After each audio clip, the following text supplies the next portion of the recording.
Good afternoon and welcome to the West Ham Voice on a Monday afternoon. Cold, dreary, miserable.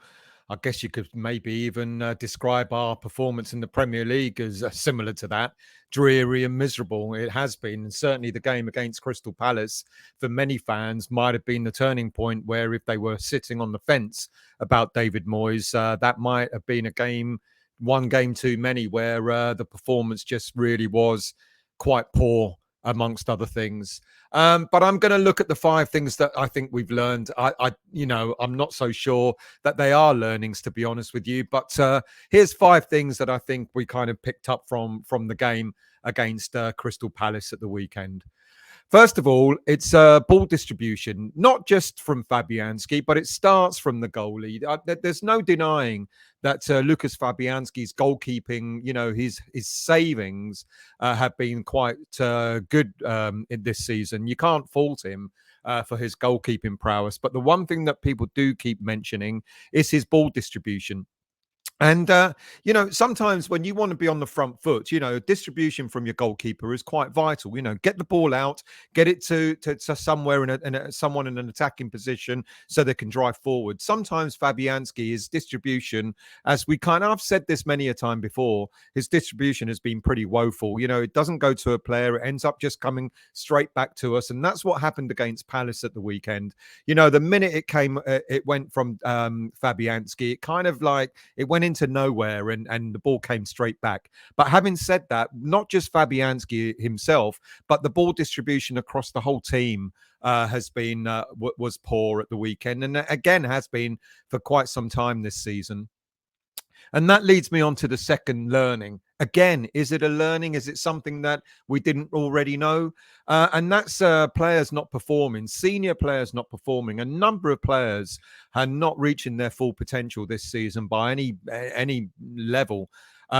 Sloppy play, no intensity, no drive. I've just mentioned about ball distribution. There's a number of examples I can give you. Dawson's pass to Kehrer, which was kamikaze, which led to Crystal Palace's first goal. Souček, a shadow of the player we once knew, with Flynn Downs, whenever he's been asked to play, has not let us down. And you've got to argue now that as much as we know what Souček is capable of, if Flynn Downs is doing a better job or has demonstrated that he can do a better job, then maybe it's time for Moyes to make that managerial decision. Declan, he's not hitting the heights that we know he can. He had a very poor game at the weekend against Palace. Just one of the many players that just hasn't shown. He's been in and out. We thought he was sort of coming back, and then he kind of regressed in the game against Palace at the weekend. Even he was giving the ball away at times. And Jared Bowen, a shadow of the player that he was last season, virtually non-existent in attacking play. And that leads me on to the third learning. Again, is it a learning? Poor managerial decision making. It's the manager's responsibility to pick a team that was going to perform, and no one would say or would deny or complain if Fabianski, Souček, and Bowen would drop for other players. Areola, Downs, and I don't know, Bowen up front, Fornals maybe.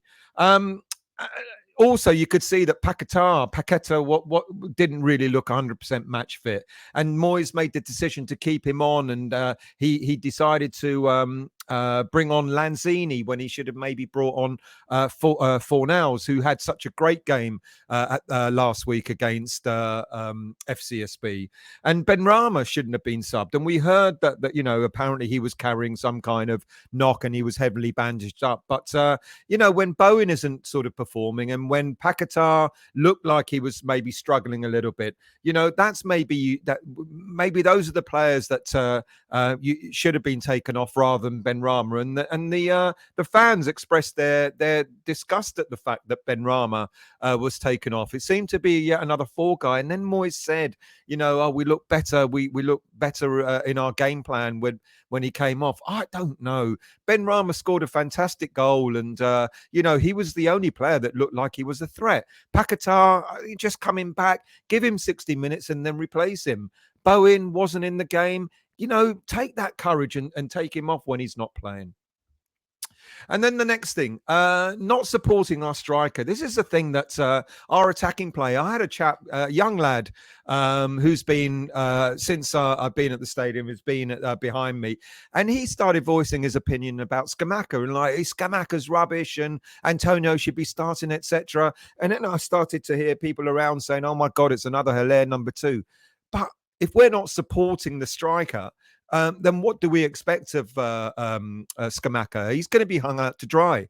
Much the same about other players, attacking players that we've had at West Ham who apparently don't fit the system. Well, we didn't buy Scamacca to fit the Antonio system. You know, David Moyes alluded to the fact that we needed a different style of football coming into this season, that we were found out a little bit and we needed to change our style, hence buying the likes of Paquetá, hence buying the likes of Scamacca, etc., so that they wouldn't play in the same way as the likes of Antonio and so on. And I'm getting worried that Scamacca is going to, you know, he's a young player. He wants to be part of the Italy squad. All right. They haven't made it to the World Cup, so it kind of doesn't matter for the immediate, but certainly for the future. He's a young player that wants to be part of his international squad, and playing well in the domestic, in the Premier League, is going to make sure that he retains his place. And also for him, he's been bought for a hefty price. Don't we need to start supporting him and playing to his strengths? You know, I talked last week about in the game against FCSB, in the way Fornals played and how he could be the link up between our midfield and our attacking players. And Fornals would have been the ideal candidate to come on at some point, not in the last minute, when he came on in the last minute, when he couldn't do anything, but to come on at some point in order to support Scamacca, and we might have seen a different Scamacca. I was really surprised Scamacca was taken off at halftime. Yes, he was ineffective, but that's not his fault. You know, to not get the ball, he had to keep dropping deep to go and get the ball. I want my striker to be up front. I want him to play in and around the 18-yard box. Don't want the striker to drop deep. Mind you, it is his game, it's his style. But then his style is get the ball, start the build-up play, pass and move, get it back, etc., into a goal-scoring position. That wasn't happening, and it's such a shame. And we're talking about, you know, I'm really, really worried that people are now talking about Scamacca being the next Hilaire. Let's not deny Hilaire is still a good player. I still maintain it, and he's proven it. He's not just proven it when he played for Ajax. He played, you know, in the Champions League last season, and I'm sure he's going to continue to prove it now he's back in the Bundesliga. There's a pattern here. You know, we cannot just have an Antonio style of football. You know, and even that wasn't effective when Antonio came on. You know, he fell over too much. I really thought it was a penalty until I saw it again, and he dived. I mean, anyway. Last thing, manager safe. We already know David Sullivan has come out and has given his endorsement to David Moyes' status. And it read, David Moyes is 100% safe for now, according to a senior club source, meaning David Sullivan, and is under no threat from the sack in the near future. We heard earlier on today that Southampton manager Ralph Hasenhüttl has been sacked, and he's only 2 points behind West Ham. He left Southampton just 2 points behind West Ham United. You know, but apparently Moyes faces no such threat for now. Board giving him an extended period of time to make the transition of 8 additions over the summer to make things work.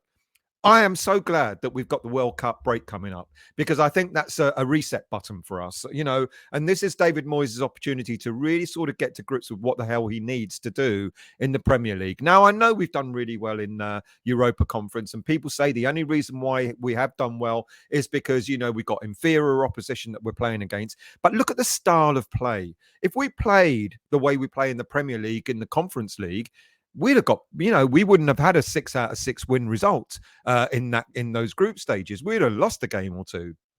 So we're doing something quite different to in the Europa Conference League than we are in the Premier League. Why is there this fear of going forward? You know, we've got apparently the better players who are playing in the Premier League than they are the players that are playing in the Europa Conference League. But I'm just wondering if we have got the better players playing in the Premier League. You know, I've mentioned a few. When you've got the likes of Areola, whose ball distribution is much better, gets you know, can get West Ham on the front foot. You know, Dawson didn't have a great game at the weekend at all. You know, and you've got Aguerd who's now chomping at the bit. Surely he must be ready by now. I know he's only had a couple of games. But surely you can take that risk and get him in the team and see what happens. Play Kurt Zuma on the right side of defence rather than on the left side, which is not his natural side, and play a Gerd alongside him in a back four.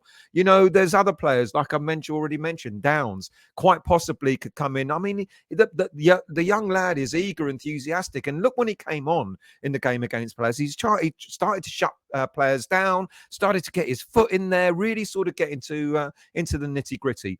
And I know Bowen is a fantastic player, but unfortunately he's not on form at the moment. So take that bullet, bite that bullet, and get another player that's going to be a bit more attack minded. It's such a shame that Cornet is still injured. We don't know whether he'll be back for the game against Leicester. We doubt it.